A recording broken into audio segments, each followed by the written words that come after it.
बिस्मिल्लाहिर्रहमानिर्रहीम।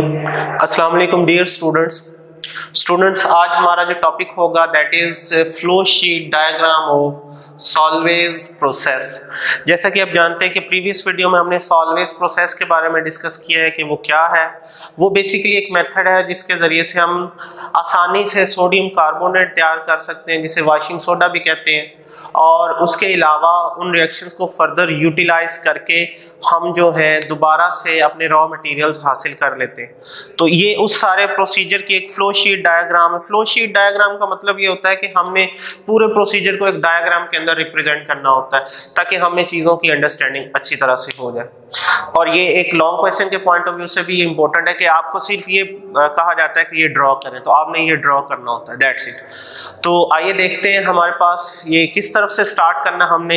ये बेसिकली हमारा यहाँ से स्टार्ट होना है। हमारा ये पूरा ओवरऑल जो फ्लो शीट डायग्राम का प्रोसीजर है, ये अमोनिएटिंग टावर होता है।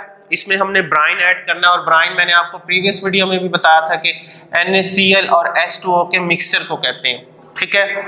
इस ब्राइन के इस टावर के अंदर जब आती है तो साथ ही अमोनिया गैस भी उसके साथ मिलती है। तो ये फिर अमोनिया गैस के मिलने की वजह से अमोनिकल ब्राइन बन जाता है।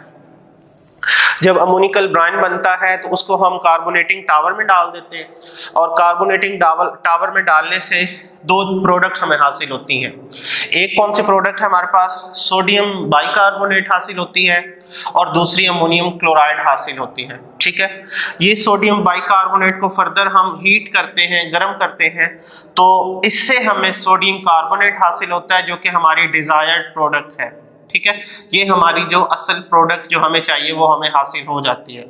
उसके बाद क्या करते हैं, यहाँ से ये जो कार्बन डाइऑक्साइड आपको नजर आ रही है ये यूटिलाइज हो जाती है दोबारा से रिएक्शन के लिए। जो यहाँ हमने कार्बोनेटिंग टावर लिखा है उसे इसीलिए लिखा है क्योंकि इसमें कार्बन डाइऑक्साइड आ रही है, कार्बन का लफ्ज इसलिए है वहाँ। तो आप देख सकते हैं ये कार्बन डाइऑक्साइड यहाँ से प्रोड्यूस होती है, इधर आती है, और ये मूव होकर इधर जाती है और वापस यहाँ यूज होती है, क्योंकि हमें यहाँ पर ये कार्बोनेट बनने के लिए कार्बन डाइऑक्साइड की जरूरत है, तो वो यहाँ से आ रही होती है।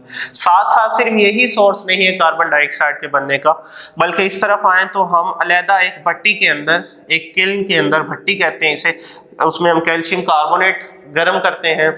जब कैल्शियम कार्बोनेट गर्म होता है तो उससे हमें क्या हासिल होता है, एक तो कैल्शियम ऑक्साइड हासिल होता है और साथ कार्बन डाइऑक्साइड हासिल होता है। यानी अगर हम ये इक्वेशन की फॉर्म में लिखें, कैल्शियम कार्बोनेट को जब हम गर्म करते हैं तो अल्टीमेटली कैल्शियम ऑक्साइड हासिल होगा और कार्बन डाइऑक्साइड हासिल होगी। जो कार्बन डाइऑक्साइड है वो इधर मूव हो रही है, यानी यहाँ से जो निकलने वाली कार्बन डाइऑक्साइड है वो भी, और यहाँ से निकलने वाली कार्बन डाइऑक्साइड दोनों मूव करके यहाँ कार्बोनेटिंग टावर में आ रही है।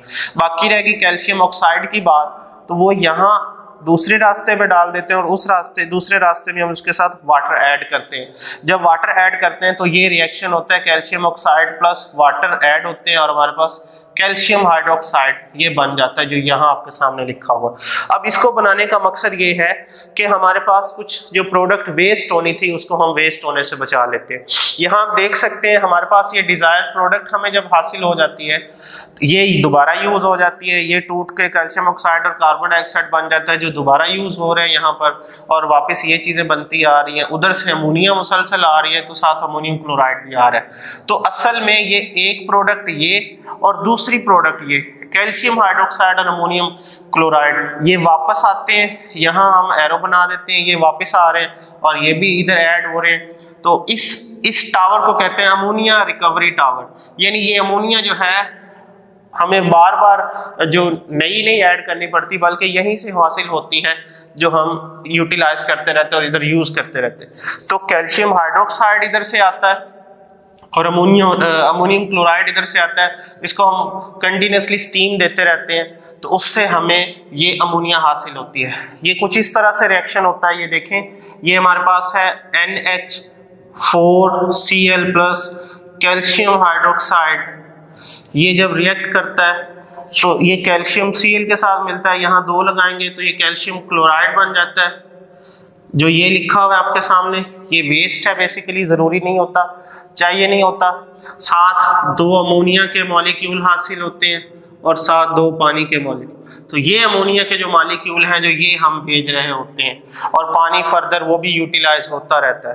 तो इस तरह से ये ओवरऑल प्रोसीजर जो है सिर्फ इस मकसद के लिए कि हमें दोबारा अमोनिया हासिल हो सके, हमें दोबारा यहाँ कार्बन डाइऑक्साइड हासिल हो सके, और यहाँ जो पानी हासिल होगा जो ये इक्वेशन में आ रहा है वो भी कहीं हम यूज़ कर लेते हैं। ये है फ्लो शीट डायग्राम, इम्पोर्टेंट है लॉन्ग क्वेश्चन के पॉइंट ऑफ व्यू से, और सिर्फ यही हमने ड्रॉ करना होता है। तो इस तरह से ये आज का हमारा टॉपिक है। इंशाल्लाह जो नेक्स्ट टॉपिक हमारी नेक्स्ट वीडियो में होगा, तब तक के लिए अपना ख्याल रखिएगा। अल्लाह हाफिज़।